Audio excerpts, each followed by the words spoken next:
cabdixakiin luqmaan xaaji maxamed waa madaxa arrimaha ganacsiga safaarada Soomaaliya ku leedahay Suudaan. cabdixakiin waxa uu dhashay 1983 waxa uu waxbarashadiisa dugsiga hoose dhexe iyo sare ku qaatay magaalada Muqdisho. isagoo dugsiga hoose iyo dhexe ee Mujammac Qura ka baxay halka dugsiga sare uu ahaa Sheekh Yuusuf Alkoonen.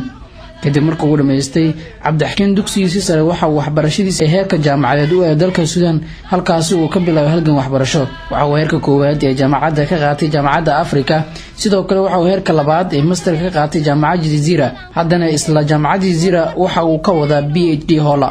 laakiin waxa uu ku hadlaa luqadda Soomaaliga, Carabiga iyo Ingiriiska. waxaasle Ilaahay ugu deeqay wiil iyo gabar. inta kadib uu qaybsanaa arrimaha ganacsiga ee safaarada Soomaaliya ee Suudaan.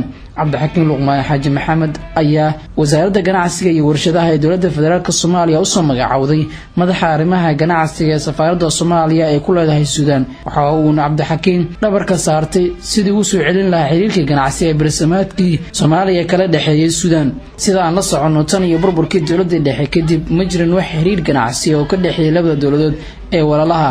laakiin markii uu madaxa arrimaha ganacsiga ee safaarada cabdixakiin loo magacaabay xilkaasi ayaa tilaabo hore loo qaaday inuu dib u soo laabto xiriirkii ganacsi ee ka dhaxeyn jiray labada dowladood, iyadoo maalinta ka dambeysay soo tirayay maalgashiyaal Suudaani ah oo doonaya inay maalgashtaan Soomaaliya.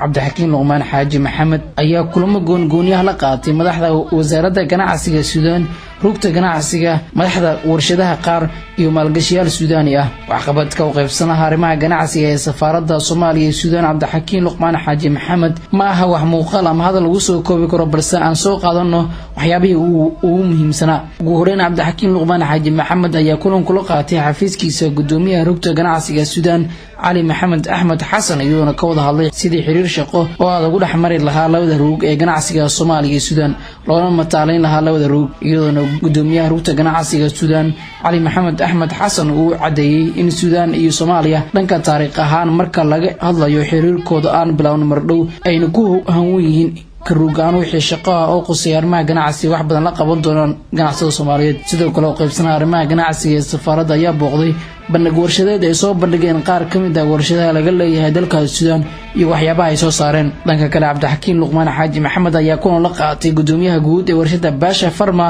oo ah warshad soo saarta dawada xoolaha. kulankaasi oo ka dhacay gudaha warshada Baasha Farma. kulanka ay wada qaateen labada mas'uul ayaa waxay wada hadleen sidii uu dhaxmari lahaa xiriir ganacsi labada dowladood ee walaalaha. gudoomiyaha guud ee warshada Baasha Farma ayaa sheegay in aad ugu doonayaan maalgashi ay ku sameeyaan dalka Soomaaliya, isla markaana ay doonayaan inay daawooyinka soo saarta warshada Baasha Farma ay u dhoofsadaan dalka Soomaaliya. sidoo kale madaxa arrimaha ganacsiga ee safaarada ayaa sheegay in madaxda warshada Baasha Farma ay baahi gooni ah u qabaan in xiriir ganacsi la sameeyaan Soomaaliya. kulamada uu qaybsanaa arrimaha ganacsiga ee safaarada la qaadanay madaxda ugu sarreeyay Suudaan ma aha wax la soo koobi karo, balse haatan aan wacan dhanka iyo warshada ugu weyn ee Suudaan ee soo saarta sokorta ee loo yaqaan Kanana. cabdixakiin ayaa kulan muhiim ah la qaatay madaxa shirkadda Kanana Al-Nuur Ibrahim Maxamed, waxayna kulankaas isku dhaafsadeen sidii la iskaga kaashan lahaa horumarinta ganacsiga ee labada dowladood. iyadoona madaxa shirkadda Kanana Al-Nuur Ibrahim Maxamed uu sheegay inay diyaar u yihiin in kaalin buuxda ka qaataan dhammaan dhaqdhaqaaqyada ganacsi ee ka jira Soomaaliya.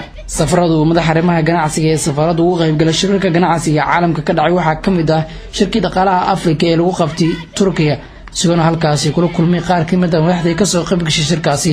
waxaana xusud mudan sidoo kale inuu kulan la qaatay madaxweynaha Soomaaliya Madaxweyne Maxamed Cabdullaahi Farmaajo oo shirkaasi furay. dhanka kale cabdixakiin ayaa kulan muhiim ah la qaatay madaxa arrimaha ganacsiga ee safaarada Indonesia ku leedahay Suudaan, waxayna ka wada hadleen sidii uu xiriir wada shaqeyn u dhaxmari lahaa labada dowladood.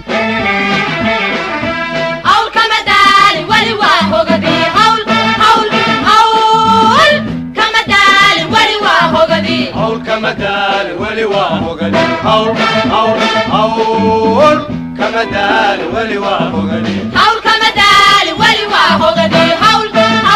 حول كمدال ولواء غني حول كمدال ولواء غني حول حول حول كمدال ولواء غني.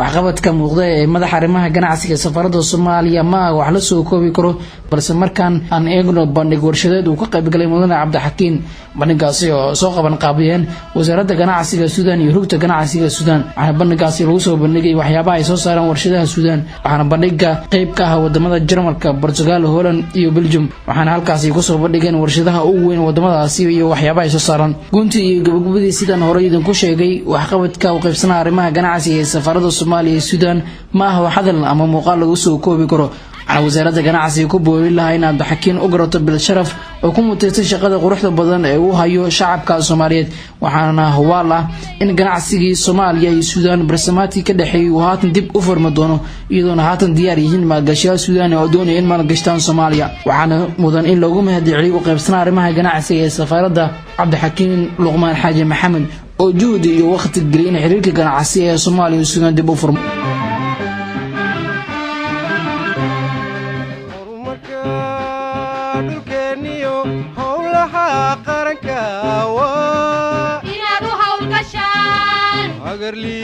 أجرلي وقبتان غرنكا وهو القشان